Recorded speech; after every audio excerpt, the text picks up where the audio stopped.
napag-usapan natin ang patungkol sa pagdating nila Kagali sa may throne room nitong si Leon Cromwell, kung saan balak na niyang isettle ang kanilang unfinished business. Pero bago natin simulan itong video na ito ay i-roll muna natin ang intro. Hello everyone and welcome to my channel, ang inyong source ng Tagalog na Tansura Contents. Sa channel na ito pinag-uusapan natin ang mga nangyayari sa may Tansura universe. So without further ado, let's get into the video. Kasama ni Kagali ang dalawa niya pang member ng family. Ang naunang nagpakilala sa may dalawang ito ay itong si Tear. Siya daw si Tear the Teardrop ng Moderate Clown Troop Alliance. Galit daw siya sa may Sadness. Ang lahat daw ng kalaban nitong si Lady Kagali ay i-eliminate daw niya. Ang kasunod naman na nag-step forward ay itong si Laplace. Sabi naman ito, siya daw si Laplace, the Wonder Hero. Siya daw ang vice chairman ng Moderate Clown Troop. Maganda daw ang araw ngayon, pero wala daw siyang pakialam doon kasi tumakbo daw siya papunta dito. Kaya pagod na pagod daw siya. Gusto niya na daw na umuwi sa kanila. Napaka-typical nito kay Laplace na imbis na magpakilala ng katulad ng ginawa nila Footman, reklamo agad ang kanyang inibungad. Then after magpakilala ng lahat ng mga clowns meron ding dumating na isang lalaki. Ito naman ay walang iba kung hindi itong si Yuki. Ngayon dominated pa rin siya nitong si Michael at meron ditong different stages of domination. May mga cases na mas malakas yung domination sa kanila at may mga cases rin naman na medyo mahina. Nagpakilala itong si Yuki kay Leon na siya daw ang last one.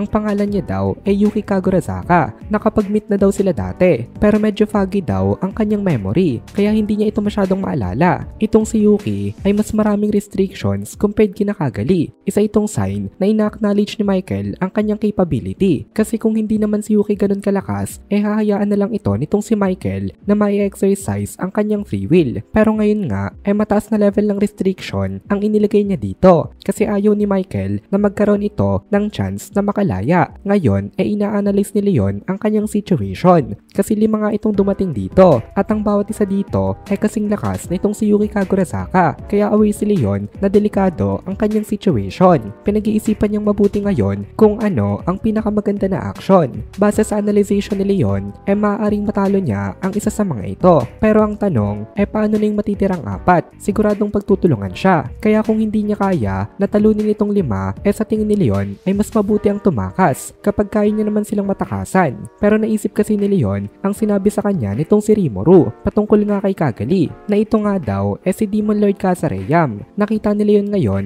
kung gaano kaseryoso itong mga mata nito pero for some reason meron siyang pakiramdam na open ito for negotiation. Ang tinutukoy ko dito itong si Kagali lamang dahil walang paki sa negotiation itong sila Tear at Footman. Sabi ni Footman itong si Leon daw ang responsible sa destruction nitong si Kagali-sama at hindi lang daw yon, pati daw sa death nitong si Clayman na kanyang kapatid at kaibigan kaya hindi niya daw hahayaan na hindi magdusa itong si Demon Lord Leon Cromwell. Sumunod naman na nagsalita itong si Laplace. Sabi niya naman tama daw itong si Footman. Itong si Clayman daw ang ginawa nilang Demon Lord kasi ito daw ang pinaka-suitable na replacement nitong kanilang chairman. Pero unfortunately namatay nga daw ito. Mukhang malungkot itong boses nitong mga clown kasi ngayon nga naaalala na naman nila itong si Clayman.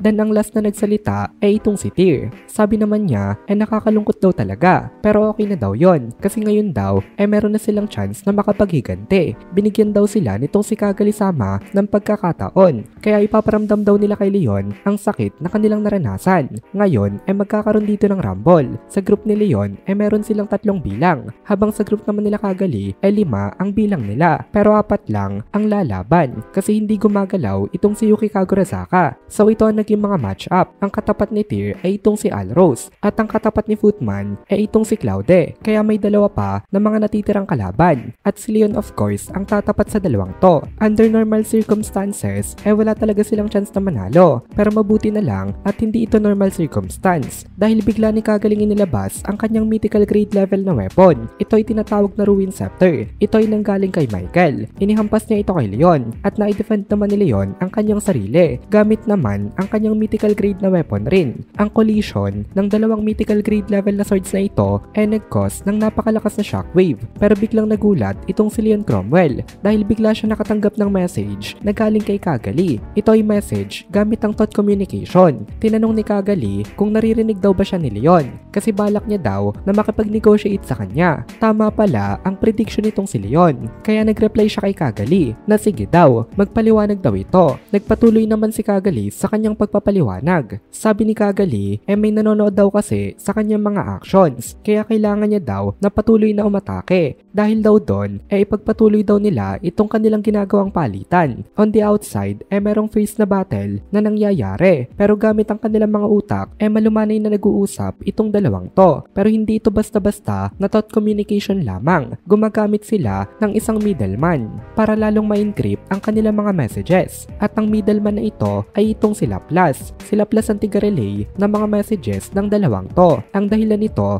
para hindi ito mabasa nitong si Michael. Kung mababalikan natin sa mga nakaraan natin na videos, may grudge talaga itong si Kagali kay Demon Lord Leon Cromwell. Lalo na nung nakareceive na siya ng kanyang panibagong powers. Iniisip niya na nun kung gaano na siya kalakas at kung kayang-kaya niya nang talunin itong si Leon Cromwell. Pero hindi nga yun sariling thought niya. Ang thought na yon galing kay Michael. Kaya ngayon na magkalayo na sila, wala nang ganung thought na pumapasok sa isip niya. Kaya nakakapag-isip na siya ng mahinahon. At dito na muna natin tatapusin itong video na ito. Kung nagugustuhan mo itong mga videos natin, ay please consider joining the membership para mapanood mo na agad ang mga kasunod na part dahil palaging advance ang ating mga members. Also, ay please consider leaving a like at mag-comment ka na din para ma-boost naman tayo ng algorithm.